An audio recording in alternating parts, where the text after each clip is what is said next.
క్రైస్తవ దేవుని పరిశుద్ధ నామమున ఈ రోజున ఉపవాస వాక్య ధ్యానమునకు ప్రతి ఒక్కరికి దేవుని పేరిట క్రైస్తవ వందనాలు.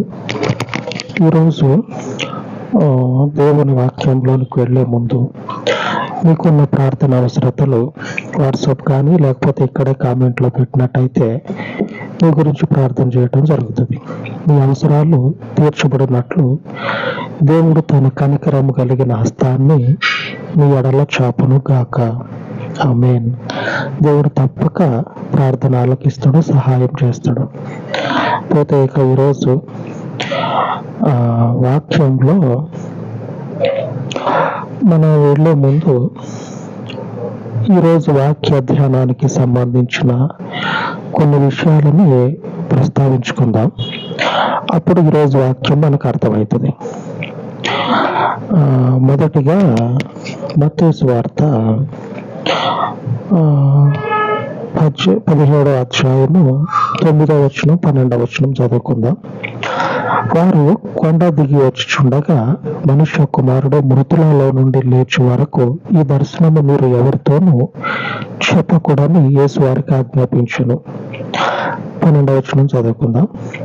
అయినను ఏలియా ఇది వరకే వచ్చును, వారు అతనిని ఎరుగక తమకిష్టము వచ్చినట్టు అతని ఎడల చేసిరి. మనుష్య కుమారుడు కూడా అలాగే వారి చేత శ్రమలు పొందబోచున్నాడని మీతో చెప్పుచున్నాను నేను. ఈరోజు వాక్య ధ్యానంలో ఈ లేఖనాలు అవసరం. ఇక్కడ జరుగుతుంది ఏంటంటే, మీరు విని ఉంటారు, రూపాంతరపు కొండ దగ్గర ఏం జరిగిందో మీకు కొంచెం ఆలోచన ఉంది.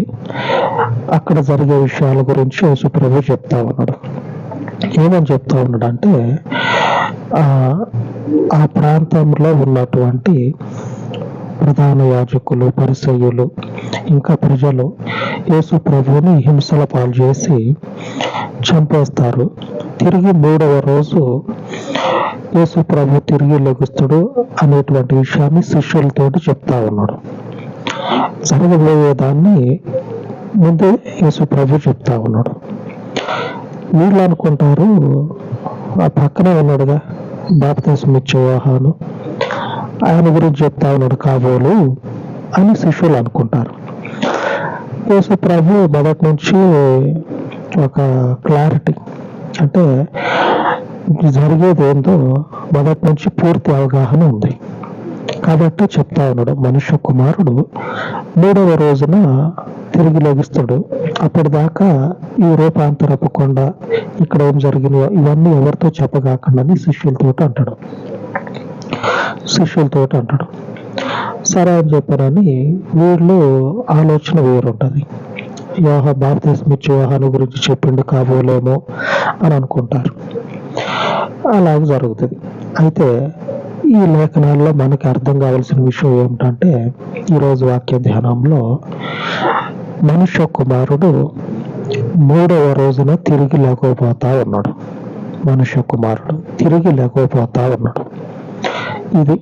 ఈ విషయాన్ని గుర్తుపెట్టుకోండి. ఇప్పుడు వాక్యంలోనికి వెళ్దాం మనం. ఈరోజు వాక్య ధ్యానం యెషయా గ్రంథము 51వ అధ్యాయము 8వ వచనం. వస్త్రమును కొరికివేయనట్టు చిమ్మట వారిని కొరికివేయును, బొద్దిక గొర్రెపొచ్చును కొరికివేయనట్లు వారిని కొరికివేయును. అయితే నా నీతి నిత్యము నిలుచును, నా రక్షణ తరతరములుండును. ఈ లేఖనంలో ఈరోజు వాక్య ధ్యానము కొంచెమే ఏమిటంటే, అయితే నా నీతి నిత్యము నిలుచును. దేవునికే స్తోత్రము కలుగును గాక. దేవుని నీతి నిత్యము నిలిచిపోతుందంట. నిత్యము కూడా దేవునిది, శాస్త్రులది, వినే మీది, చెప్పే నాది, అలాగనే పరిసయ్యులది, అలాగనే పిలాతు అయినటువంటి అప్పటి రోజుల్లో రాజ్యాన్ని పరిపాలిస్తున్న పిలాతు రాజుది. వీళ్ళది ఎవరిది నిలబడదంట. పైపెచ్చు ఈ చెదలు ఉంటాయి కదా, చెదలు ఎలాగైతే కొట్టేస్తుందో అలాగా వాళ్ళని, అంటే వాళ్ళ మాటల్ని, కొట్టివేస్తాడంట దేవుడు. కొట్టివేస్తాడంట.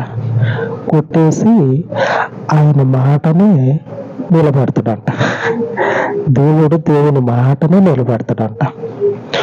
ఈ చిమ్మట వస్త్రాన్ని ఎలా కొట్టివేస్తుందో అలాగ దేవుడు వాళ్ళ మాటలన్నిటిని కూడా కొట్టేస్తాడంట. ఎంత మాట, ఎంత మాట!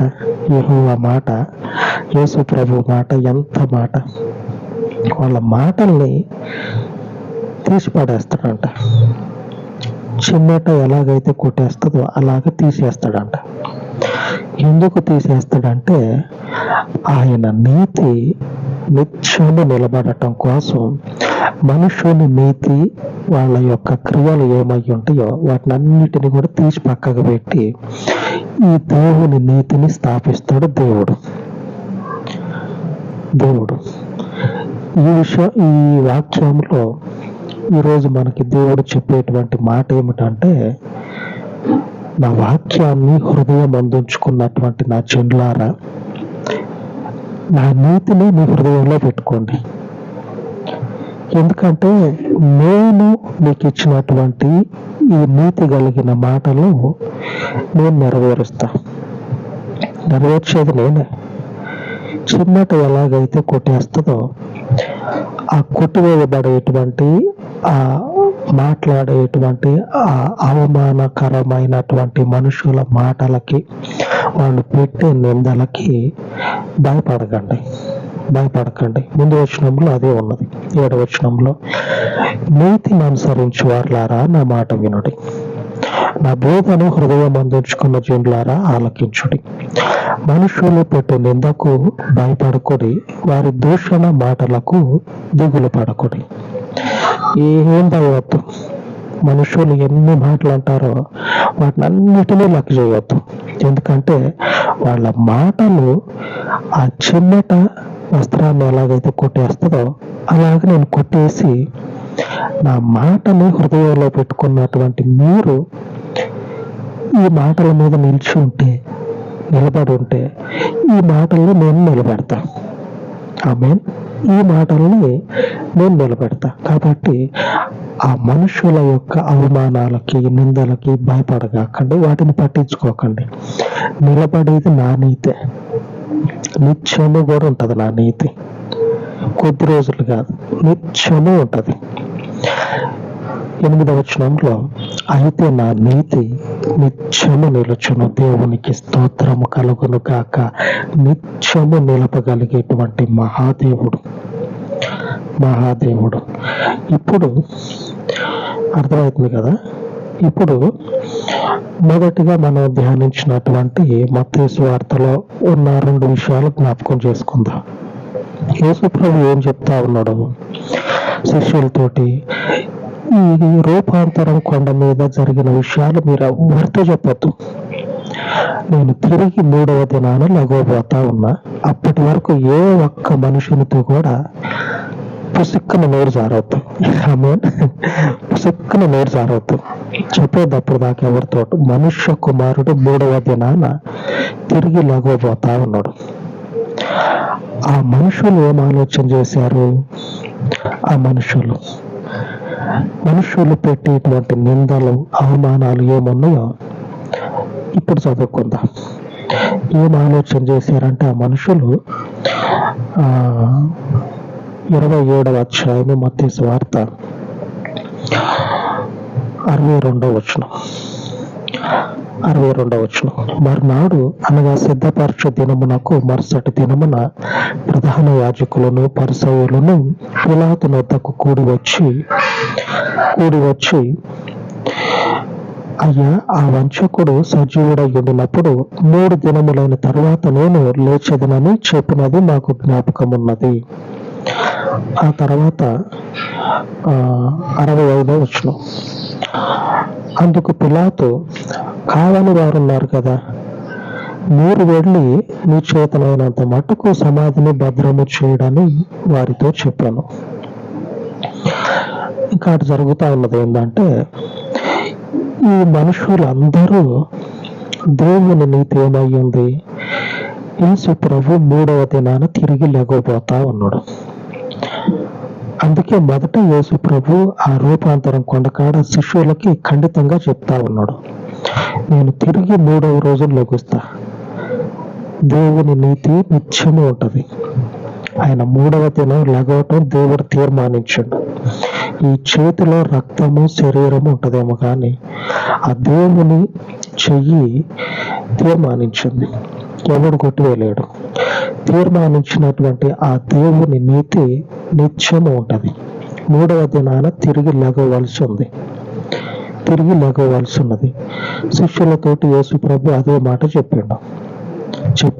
దేవుని నీతి అది చెప్పిండు. తర్వాత ఈ శాస్త్రులు, పరిసయ్యులు వీళ్ళు పెట్టే అవమానాలు, వీళ్ళు తిట్టేటువంటి తిట్లని పడి వాటిని హృదయంలో పెట్టుకోవాలి. 7వ వచనంలో యెషయా గ్రంథము 51వ అధ్యాయంలో చెప్పబడినట్లు, నా బోధ హృదయంలో పెట్టుకున్నటువంటి మీకు నేను చెప్తా ఉన్నా, నా నీతి నిత్యము ఉంటది. 3వ దినాన మనుష్య కుమారుడు తిరిగి లెగుస్తాడు. నా తీర్మానం అది, దేవుడు తీర్మానించిన తీర్మానం అది. వీళ్ళందరూ కలిసి పిలాతు, శాస్త్రులు, పరిసయ్యులు వీళ్ళు కట్టుకొని పోతారు. ఈ శాస్త్రులు, పరిసయ్యులు పోయి పిలాతుని అడుగుతారు, ఇదిగో రాజా, ఆ వంచకుడు యేసు ప్రభు గురించి చెప్తా, ఆ వంచకుడు బతుకున్నప్పుడు ఒక మాట చెప్పాడు, నేను 3వ రోజు తిరిగి లెగుస్తా అని చెప్పని అన్నాడు. నిజంగానే ఈ శిష్యులు ఆ చనిపోయినటువంటి మనుషుల్ని తీసుకుపోయి వేరే ఇంకెక్కడో పెట్టి 3వ రోజున ఇట్లా పుకారు లేపుతారు వీళ్ళు.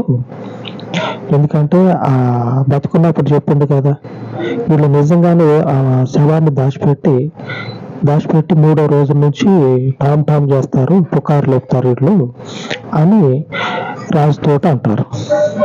రాజు నవ్వి, మన చేతిలో ఉంది కదా అంతా మన చేతిలో ఉంది కదా, అది కావే మంది. ఒకడు పో అంటే పోతాడు, ఒకడు రా అంటే వస్తాడు. ఒకటి తల మీద ఉన్న ఆ కిరీటం టోపీ తీసి కింద పెట్టమంటే పెడతాడు. మనం చెయ్యంది ఏమున్నది, అంతా మన చేతిలోనే ఉంది. పోండి, మీరు పోయి మీకు ఎంత శాతం అవుతుందో అంతవరకు ప్రయత్నం చేసి సమాధిని భద్రంగా కాపాడండి, గవర్నమెంట్ మందే, పోండి అని పిలాతు చెప్పి పంపిస్తాడు. వీళ్ళు కూడా పోయి భద్రం చేస్తారు. దేవుని నీతి నీకెంత అధికారం ఉన్నా, నువ్వెంత మనగాడు అయినా, ఈ చేతులతో చెప్పి రాసింది ఆయన కొట్టేసిండు. నా నీతి నిత్యము ఉంటది. మరి ఆయన కొట్టేసినటువంటి మనుషుని నీతి ఆయన కొట్టేస్తే ఆయన నీతి నిలబడుతుంది. అలాగనే నిలబడ్డది. ఇప్పుడు వాళ్ళకున్న అధికారం చేత ఎంత ప్రయత్నాలు చేసినా సరే లెగిసే మనిషి లెగవక మాండ్ల ఆ నీతి ఈ రోజు వరకు కూడా విస్తరించటము ఆగల. ఆమేన్. యెషయా గ్రంథంలో చెప్పబడినట్లు, నా నీతి నిత్యము ఉంటది. నా బోధని హృదయంలో పెట్టుకున్న మీరు ధైర్యంగా ఉండండి. యెషయా గ్రంథము 51:7 వచనంలో, నా జనులారా, నా మాటని, నా బోధని హృదయంలో ఉంచుకున్నారు కదా, మీరు ధైర్యంగా ఉండండి. వీళ్ళు అధికారం ఉందని, బలం ఉందని, ఏది భౌతికమైనటువంటి శరీర బలము, మనుషుల బలాన్ని చూసుకొని ఎన్ని మాటలన్నా, ఎంత భయపెట్టినా లెక్క చేయవద్దు, పట్టించుకోవద్దు. ఎందుకంటే నేను మీకు చెప్పిన మాట నేను నిలబెడతా. యేసు ప్రభు కూడా వీళ్ళ మాటలను పట్టించుకోకుండా శిష్యులతోటి ముందే చెప్పాడు, నేను తిరిగి లెగుస్తా 3వ నాడు, ఈ పరిసయ్యులు శాస్త్రులు వీళ్ళ మాటలను యేసుప్రభు పట్టించుకోవాలా. దేవుని తీర్మానము, ఆయన నీతి శాశ్వత కాలం ఉంటది కాబట్టి ఎరిగి ఆయన శిష్యులతోటి అలర్ట్ చేసిండు. అలర్ట్, మీరు ఇలాగ సిద్ధపడి ఉండండి, రెడీగా ఉండండి. అప్పుడప్పుడు చేయాలంటే ఏ నిర్ణయం తీసుకోవాలో మీకు తెలియదేమో, అప్పుడు అలర్ట్గా ఉండండి, ముందే చెప్తా ఉన్నా అని చెప్పండి. ఇప్పుడు కూడా మన జీవితాల్లో ఆయన తీర్మానించిన తీర్మానాలు తప్పిపోవు, తగలబడిపోవు. ఆమేన్. ఆయన స్థాపిస్తాడు. ఎంత అధికారం ఉన్న మనుషుడైనా, ఎంత బలగం ఉన్నటువంటి బలవంతులైనా దేవుని నీతిని కొట్టివేయలేరు. ఈ రోజున వాక్యము విన్న మీకు దేవుడు చేసిన తీర్మానాలు స్థాపిస్తాడు. ధైర్యం కలిగి శిష్యులలాగా ముందుగానే అలర్ట్ చేయబడ్డారు కదా శిష్యులు, ఇప్పుడు కూడా ముందుగానే మీకు అలర్ట్. దేవుని నీతి నిత్యము ఉంటుంది, కొట్టివేయబడదు. మనుషులను చూసి వెనక్కి రావద్దు. మీ జీవితంలో దేవునితో మీ నడక కొనసాగించండి. ఈ ఉపవాస దినమున దేవుడు తన వాక్యము దీవించునుగాక. ప్రార్థించుకుందాం. పరిశుద్ధుడైన తండ్రి, ఈ ఉదయకాలం నందు నీ వాక్యమును అయ్యా హృదయం అందించుకొని నీ జనులము, నీ బోధ చేత నింపబడినటువంటి నీ పరిశుద్ధులము, మనుషుల నిందలకు, మనుషుల క్రియలకు తండ్రి, మా యొక్క నీతి కలిగిన నీ మార్గాన్ని కూలదోసుకొనకుండా, మా జీవితాలు కూలిపోకుండా, మా చేతులతో తండ్రి నీ మార్గాన్ని మా జీవితంలో కట్టుకొనున్నట్లు నీ కృపను చూపించి, నీ నీతి శాశ్వతము, నీ నీతిని మా జీవితాలలో స్థాపించి నీకు మహిమను తెచ్చుకోనండి. నీ వాక్యము చేత మమ్మలను నడిపించండి. మీ పరిశుద్ధాత్మని మాకు మెండుగా అనుగ్రహించండి. మీరు మహిమ పొందండి. యేసయ్య పరిశుద్ధ నామమున ఈ ఉపవాస దినపు అయ్యా ఇదిగో మనవులను ఆలకించి ఈ దినమంతయు కూడా నీ బిడ్డలను నీ కృపల వర్తిలో చేసి దీవించండి, ఆశీర్వదించండి.